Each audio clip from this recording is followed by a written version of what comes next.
श्रीमन्महागणाधिपतये नमः। सदानिम्बवृक्षस्य मूलादिवासात् सुधाश्राविणं तिक्तमप्यप्रियन्तं तरुं कल्पवृक्षादिकं साधयन्तं नमामीश्वरं सद्गुरुं साईनाथं। విశ్వకర్మ పరబ్రహ్మణే నమః, సాయినాథ పరబ్రహ్మణే నమః. ముఖ్యంగా మనము ప్రస్తుత కాలంలో జరుగుతున్న విపత్తుల గురించి ఒకసారి చర్చించుకోవాలి. ఎందుకంటే షష్టగ్రహ కూటమి పేరుతో, అష్టగ్రహ కూటమి పేరుతో మనకు కొన్ని ఉపద్రవాలు ఆ సందర్భంలో ఎదుర్కొన్నవి జరిగిపోయిన కాలాన్ని కనుక మనం గమనిస్తున్నట్లయితే, జరగబోతున్న కాలంలో ఈ యొక్క షష్టగ్రహ కూటమి ద్వారా కానీ, సోలార్ ఎలిప్స్ అంటే సూర్యగ్రహణం వల్ల కానీ, చంద్రగ్రహణం వల్ల కానీ ఎదుర్కొంటున్న కొన్ని పరిస్థితుల గురించి మనం చర్చించుకొని 2026వ సంవత్సరంలో ఎటువంటి ఉపద్రవాలు జరగబోతున్నాయి, వాటి ఎటువంటి పరిహారాలను తప్పనిసరిగా మనం ఆచరించాలి, ఏ ఏ రాసుల వారు ఏ ఏ సందర్భాలలో ఎటువంటి స్థితిగతులు పొందబోతున్నారన్న విషయాన్ని వివరంగా తెలుసుకునే ప్రయత్నం చేద్దాం. మనకు జ్యోతిశాస్త్ర అవగాహన మేరకు ప్రస్తుతము షష్టగ్రహ కూటమని, అష్టగ్రహ కూటమని గ్రహాలన్నీ ఒకే స్థానంలో సంచరించడాన్ని మనం గమనిస్తూ ఉన్నాం. అయితే ఈ యొక్క షష్టగ్రహ కూటమి ఏర్పడడానికి ముందు కానీ తర్వాత కానీ సూర్యగ్రహణం, చంద్రగ్రహణం ఏర్పడడం జరుగుతుంది. ఆయా సందర్భాలలో కొన్ని అనుకోని విపత్తులు మనం ఎదుర్కొంటూ ఉన్నాం. ప్రస్తుతం ఈ సంవత్సరం గురించి 2025 గురించి మనం చర్చించుకున్నట్లయితే, ఈ మధ్య విమానం క్లాష్ అయిన విషయం కానీ, బెంగళూరు ట్రైన్ యాక్సిడెంట్కి సంబంధించిన విషయాల్లో కానీ, రీసెంట్లీ జరిగిన అక్టోబర్ మాసంలో బస్సు యాక్సిడెంట్లకు సంబంధించిన విషయాల్లో కానీ, అగ్నిమాపక సంబంధమైన ఇబ్బందులు, అదేవిధంగా ఉత్తరాఖండ్లో క్లౌడ్ ఎఫెక్ట్స్ ఆకస్మికంగా జరిగిన జన నష్టము, అనేక రకాలుగా ప్రజలు ఎన్నో రకాలుగా ఇబ్బందులు ఎదుర్కొంటూ ఉన్నారు. 2019 డిసెంబర్ 26న షష్టగ్రహ కూటమితో ఏర్పడిన గ్రహాలు 6 గ్రహాలు ఒకే స్థానంలో సంచరిస్తున్న సందర్భంలో మహమ్మారిగా మనం కోవిడ్ వైరస్ ద్వారా అనేక రకాల జన నష్టం, ప్రాణ నష్టం కలిగిన విషయం అందరికీ విదితమే. అదేవిధంగా ఆర్థిక మాంద్యం పడిపోవడం, వాహనాలు, కుటుంబంలో ప్రతి ఒక్క విషయంలో కూడా స్తంభించిపోవడం లాంటివి మనం ఎదుర్కొన్నాం. అదేవిధంగా ఈ 2025లో ఏర్పడిన షష్టగ్రహ కూటమి కారణంగా మనము ఈ మధ్య కాలంలో సూర్యగ్రహణం, చంద్రగ్రహణం జరిగిన మధ్యకాలంలో మనం అనేక రకాల బస్సు ప్రమాదాలు, వాయు వాహనాలకు సంబంధించిన ప్రమాదాలు, జన నష్టము, ఆర్థిక మాంద్యము, రాజకీయంలో కొన్ని మార్పులు, అనుకోని విదేశాలలో భూకంపాలకు సంబంధించిన విషయాలు, చైనాలో జరిగిన వరదల వల్ల లక్షల్లో ప్రాణ నష్టం జరిగిన విషయం, ఇవన్నిటినీ మనం గమనించినట్లయితే జరగబోతున్న కాలంలో మనం పలు జాగ్రత్తల వల్ల భవిష్యత్తు సంబంధించి తెలుసుకొని భగవద్ అనుగ్రహంతో మంచి జీవితాన్ని పొందడానికి అవకాశం ఉంది. ప్రకృతి వైపరీత్యాల ద్వారా జరిగే విపత్తులలో ఎంతోమంది బలైనప్పటికీ కొందరు దైవాన్ని నమ్మి సమస్యల్ని ఎదుర్కొని మంచి జీవితంలో స్థిరపడిన వాళ్ళు ఎంతోమంది ఉన్నారు. అదేవిధంగా జ్యోతిషాస్త్రంలో మనకు ఏదైతే జరగబోతున్న విపత్తుని తెలుసుకునే అవకాశం ఉందో దాన్ని వివరంగా తెలుసుకొని తద్వారా పరిహారాల రూపంలో ఆనందకరమైన జీవితంలో ప్రతి ఒక్కరికి ఆ భగవంతుడు సంపూర్ణమైన జీవితాన్ని ఇవ్వాలని కోరుకుంటున్నాను.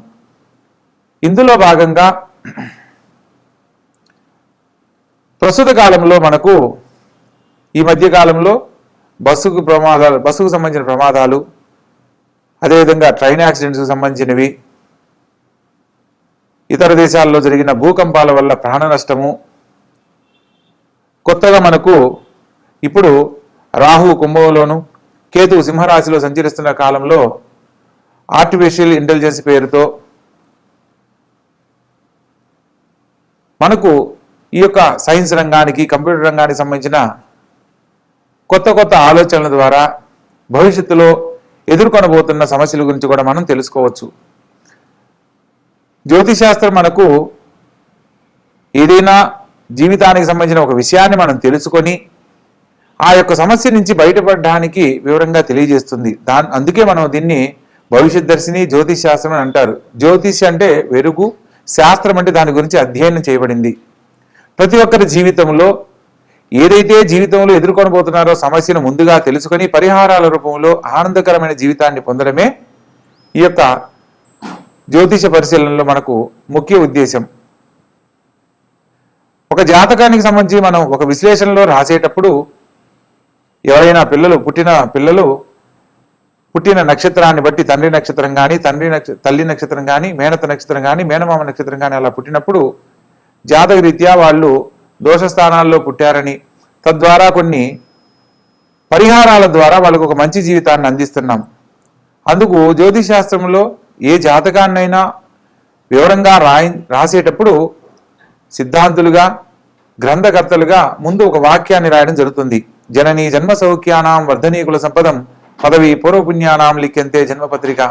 జననీ జన్మ సౌఖ్యానాం, ఈ భూమి మీద మనం జన్మిస్తున్న సందర్భంలో వర్ధనీ కుల సంపదం, ఏ వంశంలో పుడుతున్నామో ఆ వంశంలో ఎటువంటి స్థితిగతులు పొందబోతున్నామో, పదవీ పూర్వపుణ్యానం, గత జన్మలో చేసిన పాపకర్మ పుణ్య ఫలితాలను ఆధారం చేసుకొని పరిహారాల రూపంతో తెలుసుకొని లిఖ్యంతే జన్మపత్రిక, వ్రాస్తున్నదే ఈ జన్మపత్రిక అని వివరంగా రాసి తదుపరి ఈ జాతకానికి సంబంధించిన ఎటువంటి దోషాలు ఉన్నప్పటికీ కూడా ఈ జాతకులు యోగ జాతకులే అని రాసి తదుపరి అయినప్పటికీ అష్టమ స్థానంలో సంచరిస్తున్న గ్రహ సంచార ఫలితంగా బాలగ్రహ దోషమని, కొన్ని జాతకరీత్యా దోషాలను నాళావేష్ట బంధనం అని, మెడలో పేగు వేసుకొని పుట్టినప్పుడు నాళావేష్ట బంధనం పేరుతో గ్రహశాంతి చేయించి ఈశ్వరునికి రుద్రాభిషేకం చేయించిన ఎడల ఆ దోషం పోతుంది. కాబట్టి ఆ దోషాన్ని తెలుసుకునేందుకు ఈ యొక్క జ్యోతిష్ శాస్త్రం అనేది ఉపయోగపడుతుంది. అలా ఎవరైనా దోషానికి సంబంధించిన సందర్భంలో పుట్టినప్పటికీ కూడా వారికి కూడా అందరిలాగే ఉన్నతమైన భవిష్యత్తును అందించవచ్చు అని తెలియజేసేదే జ్యోతిష్ శాస్త్రం. అటువంటి జ్యోతిష్ శాస్త్రాన్ని ఆధారం చేసుకొని మనం భవిష్యత్ దర్శిని తెలుసుకొని మన జీవితాలను ఆనందమయం చేసుకోవడానికి ఎటువంటి పరిహారాలు ఆచరించాలనేది తెలుసుకునే ప్రయత్నం చేద్దాం. ప్రస్తుత కాలంలో 1962లో ఫిబ్రవరి మాసంలో అష్టగ్రహ కూటమి ఏర్పడింది. అది కుంభరాశిలో ఏర్పడిన సందర్భంలో చైనా ఇండియా మధ్య ఉద్రిక్తతలు ఏర్పడి అనేక రకాల సమస్యలు ఎదుర్కోవడం జరిగింది. ఆర్థిక మాంద్యానికి సంబంధించిన సమస్యలు ఎదుర్కోవడం జరిగింది. కొన్ని ప్రాంతాలలో భూకంపాల వల్ల జన నష్టము, ఆర్థిక నష్టము కలగడాన్ని మనం గమనించవచ్చు. అదేవిధంగా 1982 మార్చి నెలలో కూడా ఇలాగే షష్టగ్రహ కూటమి ఏర్పడడం జరిగింది. ఆ సందర్భంలో ఆర్థికపరమైన సమస్యలతో ఎంతో మంది ఇబ్బందులు పడడం, రాజకీయ నాయకుల యొక్క మాట వైఖరిలో మార్పుల వల్ల కొన్ని రాజకీయ రంగానికి సంబంధించిన మార్పుల వల్ల ప్రజలు ఎన్నో రకాల ఇబ్బందులు ఎదుర్కోవడం కూడా జరిగింది. అదేవిధంగా 2020 అంటే 2019 డిసెంబర్ 26 తర్వాత ఏర్పడిన షష్టగ్రహ కూటమి ద్వారా కోవిడ్ పేరుతో లాక్డౌన్ పేరుతో ఎంతో జన నష్టం జరగడము, ఆ సందర్భంలో లాక్డౌన్ని విధించడము, ప్రతి ఒక్కరి జీవితాలు సంక్షోభానికి గురవడం మనం గమనించాము. అదేవిధంగా 2026లో మార్చి నెలలో శని భగవంతుడు రాహుగ్రహానికి సంబంధించిన సంచారాల ఫలితంగా అనేక రకాల సమస్యలు ఎదుర్కొనబోతున్నాము. ప్రత్యేకంగా సూర్యగ్రహణము చంద్రగ్రహణానికి మధ్యలో అనగా మార్చి నుంచి సెప్టెంబర్ మధ్యలో అనేక రకాల విపత్తులు ఎదురుగానున్నాయి. మార్చి 20 నుంచి ఏప్రిల్ 15 మధ్యలో కొన్ని ఉపద్రవాలు, అగ్ని ప్రమాదాలు, ఆకస్మికంగా జరిగే ప్రమాదాలు జరగడానికి అవకాశం ఉంది. అదేవిధంగా జూలై 10 నుంచి సెప్టెంబర్ 5 వరకు మరికొంత జన నష్టము, ప్రాణ నష్టము, ఎయిర్లైన్స్కి సంబంధించిన విషయాలలో కొన్ని క్లాషెస్ జరగడము, కొన్ని సమస్యలు ఎదుర్కోవడం జరుగుతుంది. ప్రత్యేకంగా సెప్టెంబర్లో ఏర్పడబోయే గ్రహణాల వల్ల కూడా ఎంతో భారీగా ప్రజా నష్టం కానీ, ధన నష్టం కానీ, భూకంపాల ద్వారా ఆర్థిక నష్టం కానీ విశేషంగా జరగడానికి అవకాశం ఉందని మనం గమనించాలి. ప్రత్యేకంగా మనం మాసాన్ని బట్టి ఏర్పడిన పరిస్థితులను బట్టి మనం ఒక్కొక్కరిగా తెలుసుకుందాం. ఈ గ్రహ సంచార ఫలితంగా మార్చి 29న సోలార్ ఎలిప్స్ సూర్యగ్రహణం ఏర్పడుతుంది. ఆ సందర్భంలో భావోద్వేగ సమస్యలు ఏర్పడతాయి. అనవసరమైన కోపతాపాల వల్ల కులమతాల మధ్య గొడవలు ఉద్రిక్తత చెంది అనేక రకాల జన నష్టం కలగడానికి అవకాశం ఉంటుంది. రాజకీయ నాయకులు తీసుకునే నిర్ణయాలలో జరిగే పొరపాట్ల వల్ల ఆర్థిక మాంద్యానికి సంబంధించిన సమస్యలు ఎదుర్కొంటారు. అనుకోని రోడ్డు ప్రమాదాలు ఇంకా ఎక్కువ అవ్వడానికి, అంటే ఈ 2025 కంటే కూడా 2026లో ఎక్కువగా జరగడానికి అవకాశం ఉంది. అదేవిధంగా ఫైర్ యాక్సిడెంట్స్కు సంబంధించినవి కూడా 2026లో మార్చి 29 తర్వాత జరగడానికి ఎక్కువ అవకాశాలు ఉన్నాయని మనం తెలుసుకోవచ్చు. ప్రత్యేకంగా ఆరోగ్యపరమైన సమస్యలకు సంబంధించి కొన్ని, అంటే మనకు కోవిడ్ టైంలో ఏర్పడిన వైరస్ కంటే భారీగా కాకుండా సూక్ష్మ రూపంలో కొన్ని కారణాల వల్ల ఆరోగ్య సమస్యలు కూడా ప్రతి ఒక్కరూ ఎదుర్కొనే అవకాశం ఉంటుంది. ప్రత్యేకంగా మార్చి నుంచి జూలై వరకు శని భగవంతుడు రాహుగ్రహాల సంచార ఫలితంగా భూకంపాలు, కొన్ని చోట్ల వరదల వల్ల జన నష్టము, ఆర్థిక నష్టము, అదేవిధంగా ఆకాశంలో జరిగే మార్పుల వల్ల క్లౌడ్ సర్వర్ ఫెయిల్యూర్ అవ్వడం వల్ల మనకు సైబర్ అటాక్స్ ఎక్కువగా జరుగుతాయి. ఇప్పుడు జరుగుతున్న ఏఐ మాల్ ఫంక్షన్స్కి, అంటే ఆర్టిఫిషియల్ ఇంటెలిజెన్స్ అనేది కొత్తగా మనకు ఏర్పడిన విధానంలో అనేక రకాల సమస్యలు ప్రజలు ఎదుర్కొనబోతున్నారన్న విషయాన్ని ముందుగా తెలుసుకోవచ్చు. శని భగవంతుడు కర్మకు సంబంధించిన అధిష్టాన దేవుడు, రాహువు క్రియేటివిటీకి, ఇల్యూజన్కి అధిష్టాన దేవుడు. వీళ్ళిద్దరూ కలిసినప్పుడు అనేక రకాల సమస్యలు ఎదుర్కొనే పరిస్థితులు ఖచ్చితంగా ఎదురవుతాయి. జూలై సెప్టెంబర్ మాసంలో 2026 సంవత్సరంలో కుజరాహుల యొక్క సంగమం జరుగుతుంది. ఆ సందర్భంలో రోడ్డు ప్రమాదాలు, కుజుడు అగ్నితత్వం కాబట్టి అగ్నికి సంబంధించిన ప్రమాదాలు, అదేవిధంగా కెమికల్ బ్లాస్ట్ లాంటివి జరగడానికి అవకాశం ఉంటుంది. అదేవిధంగా రైలు మార్గాలలో ప్రయాణం చేస్తున్న వారు కూడా కొన్ని రకాల సమస్యలు, యాక్సిడెంట్లు మనం భవిష్యత్తులో చూడడానికి అవకాశం ఉంది. అదేవిధంగా ఈ యొక్క కుజుడు ఎప్పుడైతే రాహుతో కలుస్తాడో రక్షణ శాఖకు సంబంధించిన అంశాలలో,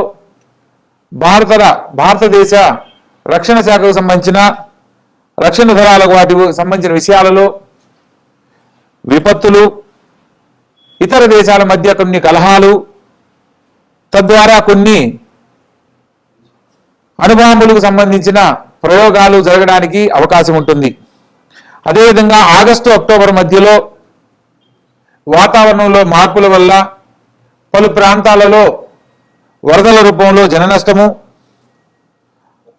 అదేవిధంగా తుఫాను వల్ల కూడా కొంత జన నష్టము,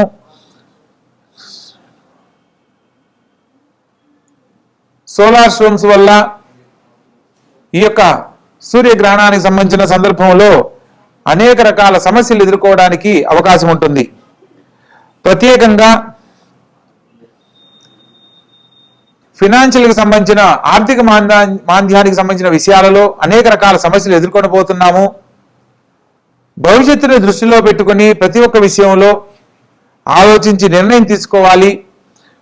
అదేవిధంగా ఆరోగ్యరీత్యా కూడా ప్రత్యేకంగా ఎంతో శ్రద్ధ తీసుకోవాలని మనం ముందుగా తెలుసుకునే అవకాశం వచ్చినప్పుడు తెలుసుకునే ప్రయత్నం చేయడం వల్ల ఆ సమస్య నుంచి బయటపడడానికి అవకాశం ఉంటుంది. ప్రత్యేకంగా వృశ్చికము, తులారాశి వారు మార్చి జూన్ మధ్య ఆరోగ్యరీత్యా సమస్యలు రాకుండా జాగ్రత్త పడాలి.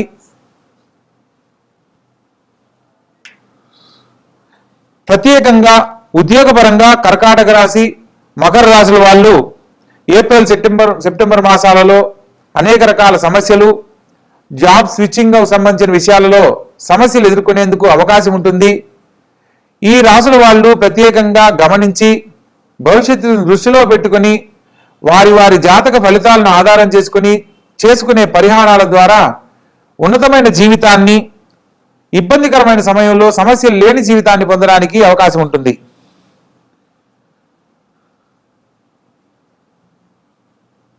అదేవిధంగా శుభానికి సంబంధించి కనుక మనం ఆలోచించినట్లయితే, ఎవరైతే భవిష్యత్తుని దృష్టిలో పెట్టుకుని వారి వారి జాతకాన్ని పరిశీలించుకొని పరిహారాల ద్వారా ఏదైతే ఆచరిస్తారో తద్వారా ఉద్యోగంలో ఉన్నతి, మానసిక ప్రశాంతత, అనుకున్న పనుల్లో విజయాన్ని పొందడము, నూతన ఆలోచనలతోటి భవిష్యత్తుని దృష్టిలో పెట్టుకుని చేసే ప్రతి ఆలోచన కూడా విజయవంతం అవ్వడానికి అవకాశం ఉంటుంది.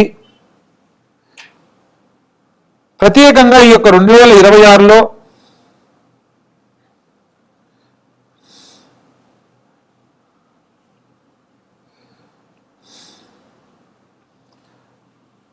కొన్ని భారతదేశానికే కాకుండా ఇతర దేశాలలో కూడా భూకంపాలకు సంబంధించిన ఇబ్బందులు ఎదుర్కొంటారు. ప్రత్యేకంగా ఇండియా, బంగ్లాదేశ్ వంటి ప్రాంతాలలో అనేక రకాల జన నష్టము, ప్రాణ నష్టం కలగబోతుంది. యునైటెడ్ స్టేట్స్ ఆఫ్ అమెరికా ప్రాంతంలో తూర్పు దేశం వాళ్లకు ఈ యొక్క ఉపద్రవాల వల్ల ఎక్కువగా ఇబ్బందులు ఎదుర్కొనే అవకాశం కలదు. ఎప్పుడైతే 2026లో సూర్యగ్రహణం ఏర్పడుతుందో ఆ సందర్భంలో ఇంటర్నెట్కి సంబంధించిన సమస్యలు ఏర్పడతాయి. ఇంటర్నెట్ బ్రేక్డౌన్ వల్ల ఏదైనా సరే ఒక విషయాన్ని, సమాచారాన్ని అందవేసే అంశాలలో అనేక రకాల సమస్యలు ఎదుర్కోవడము, తర్వాత క్లౌడ్ డేటా ఇష్యూస్ కూడా ఏర్పడతాయి. ప్రత్యేకంగా మొబైల్ నెట్వర్క్కు సంబంధించిన ప్రాబ్లమ్స్, ఈ యొక్క ఏఐ టెక్నాలజీ వల్ల అనేక రకాల సమస్యలు ఎదుర్కోవడానికి అవకాశం ఉంటుంది. ప్రత్యేకంగా 2026లో సైబర్ అటాక్స్ ఎక్కువగా జరగడానికి అవకాశం ఉంది. ప్రత్యేకంగా రాహు యొక్క ప్రభావమే దీనికి ముఖ్య పాత్ర వహించడానికి అవకాశం ఉంటుంది. ప్రత్యేకంగా ఇప్పటివరకు ప్రమాదాల రూపంలోనూ, అగ్నిమాపక రూపాల్లోనూ మనం ఎన్నో రకాలుగా సమస్యలు వింటూ ఉన్నాం. 2026లో ఊహించని సందర్భాల్లో పెద్ద పెద్ద బ్యాంకులపై హ్యాకింగ్ లాంటివి జరగడము, అదేవిధంగా క్లౌడ్ స్టోరేజ్కి సంబంధించి ఫెయిల్యూర్ అవ్వడము, దీనివల్ల డేటా లాస్ అయ్యి గవర్నమెంట్ డేటాస్కు సంబంధించిన ఏదైనా ముఖ్యమైన ఇన్ఫర్మేషన్ ఏదైతే ఉంటుందో అవి లీక్ అయినందువల్ల కూడా కొన్ని సమస్యలు ఎదుర్కోవడం అనేది 2026లో జరగనుంది. ఇక ఆరోగ్యపరంగా పరిశీలించినట్లయితే డిసీజెస్ విషయాల్లో కొత్త వైరస్ల రూపంలో మనకు కోవిడ్ టైంలో ఏర్పడిన దానిలాగా కాకుండా కొంత ఆరోగ్య విషయంలో అశ్రద్ధ వల్ల, మన పరిసర ప్రాంతాలలో జరిగే మార్పుల వల్ల, కొన్ని బ్యాక్టీరియాస్ వల్ల కూడా, సాధారణ వైరస్ వల్ల కూడా కొన్ని రకాల ఇబ్బందులు ఎదుర్కోబోతున్నాము. ప్రస్తుతానికి మనం చర్చించుకున్నట్లయితే రీసెంట్లీ శబరిమలలో కూడా ఈ యొక్క పంపా నదిలో ఒక బ్యాక్టీరియా ఏదో వ్యాప్తి చెందడం వల్ల అనేక రకాల సమస్యలు, ఊపిరితిత్తు సమస్యలు ఏర్పడే అవకాశం ఉందనేది మనం ప్రస్తుతం వింటున్న విషయం విదితమే. కాబట్టి భవిష్యత్తులో రాబోతున్న వాటి గురించి మనం ముందుగా తెలుసుకున్నప్పుడు, వాటికి సంబంధించిన కొన్ని పరిహారాలను మనం ఆచరించినప్పుడు ఖచ్చితంగా మంచి జీవితంలో స్థిరపడడానికి అవకాశం ఉంటుంది. జూను, ఆగస్టు మధ్యలో విపరీతమైన వరదలు మరియు అధిక వర్షాల సూచన కారణంగా కేరళ, ఒరిస్సా, బెంగాల్ ప్రాంతాలలో అనేక రకాల సమస్యలు ఎదుర్కోవడానికి అవకాశం ఉంది. ఏప్రిల్, మే నెలలో అధిక ఉష్ణోగ్రత ద్వారా కొంత ప్రాణ నష్టం సంభవించబోతుంది. ఆర్థికపరమైన సమస్యలను మనకు ఇంధనం ద్వారా, బంగారం ద్వారా ఇంకా అధిక ధరకు బంగారం పెరగడము, ఆయిల్ వ్యాపారాలకు సంబంధించిన విషయాల్లో కూడా ఇంధనం ధరలు అధికమవడానికి అవకాశం ఉంది. 2026 జూలై సెప్టెంబర్ నెలలో కొన్ని రాష్ట్రాలలో రాజకీయ మార్పులు అనుకోని అస్థిరతకు కారణమవుతాయి.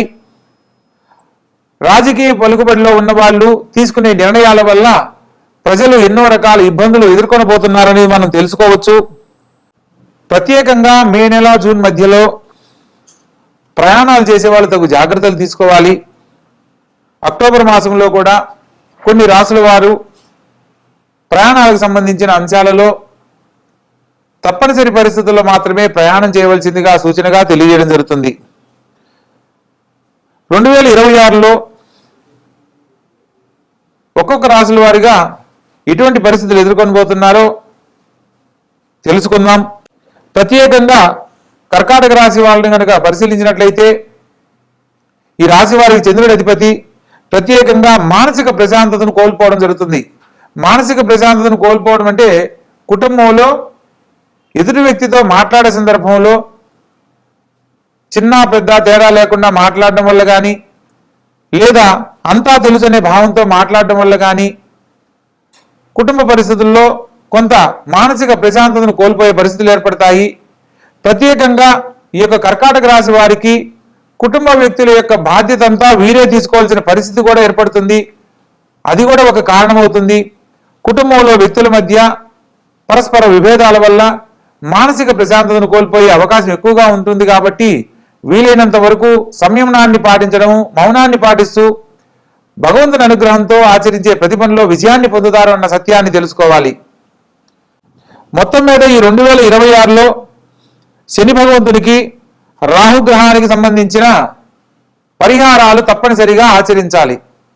రాహుకేతుల మధ్య గ్రహ సంచారం జరిగేటప్పుడు ప్రత్యేకంగా గ్రహణ సమయాల్లో రాహుగ్రహానికి సంబంధించిన దానం కానీ, కేతుగ్రహానికి సంబంధించిన దానం కానీ, శని భగవంతునికి సంబంధించి జన్మశని, అర్ధాష్టమ శని, అష్టమ శని, సప్తమ శని, ఈ యొక్క శని భగవంతునికి సంబంధించిన పీడితులై ఇబ్బంది పడుతున్న ప్రతి ఒక్కరూ కూడా శని భగవంతుని యొక్క ఆలయ సందర్శనము, శని భగవంతునికి సంబంధించి తిల తైల దానాన్ని ఇవ్వడము, బ్రాహ్మణ సంతృప్తి కొరకు అన్న సంతర్పణ ఏర్పాటు చేయడము, ప్రత్యేకంగా నల్ల వస్త్రం దానం చేయడము, ఇటువంటి పరిహారాలు ఆచరించడం వల్ల 2026లో ఏ రాశుల వారికి శని ప్రభావం ఎక్కువగా ఉంటుందో ఆయా రాశుల వారందరూ కూడా ఆనందకరమైన జీవితాన్ని పొందడానికి అవకాశం ఉంటుంది. కాబట్టి తెలుసుకున్న ప్రతి ఒక్క అంశంలో భవిష్యత్తును దృష్టిలో పెట్టుకొని ఆరుద్ర, స్వాతి, శతభిష నక్షత్రాల్లో పుట్టిన వారికి రాహు అధిపతి కాబట్టి ప్రత్యేకంగా రాహుగ్రహానికి సంబంధించిన నక్షత్రాల్లో పుట్టిన ప్రతి ఒక్కరూ కూడా పరిహారాలు ఆచరించాలి. అదేవిధంగా అశ్విని, మకాముల నక్షత్రాల్లో పుట్టిన వాళ్ళు, కేతు గ్రహానికి సంబంధించిన వాళ్ళు, ఈ కేతు సింహరాశిలో సంచరిస్తున్నాడు కాబట్టి ఈ యొక్క సింహరాశి వాళ్ళు తప్పనిసరిగా కొన్ని ముఖ్యమైన పరిహారాలు తప్పనిసరిగా ఆచరించాలి. గ్రహణ శాంతికి సంబంధించిన పరిహారాలు ఆచరించుకోవాలి. శని భగవంతునికి సంబంధించిన పరిహారాలు, దీపదానాలు చేయడం వల్ల 2026లో అందరితో పాటు అన్ని రాశుల వారు గొప్ప జీవితాన్ని పొందడానికి అవకాశం ఉంటుంది. కాబట్టి ఏదైతే మనం తెలుసుకుంటున్నామో దాన్ని భగవంతుడిచ్చిన ఒక అనుగ్రహంగా భావించి భవిష్యత్తులో రాబోయే ఇబ్బందుల నుంచి ఎదుర్కొని ఆనందకరమైన జీవితాన్ని, ధనకనక వస్తువాహనాలతో ఉన్నతమైన జీవితంలో ప్రతి ఒక్కరూ జీవించాలని ఆ పరమేశ్వరుని కోరుకుంటూ సర్వే జనా సుఖినో భవంతు. శుభం భూయాత్.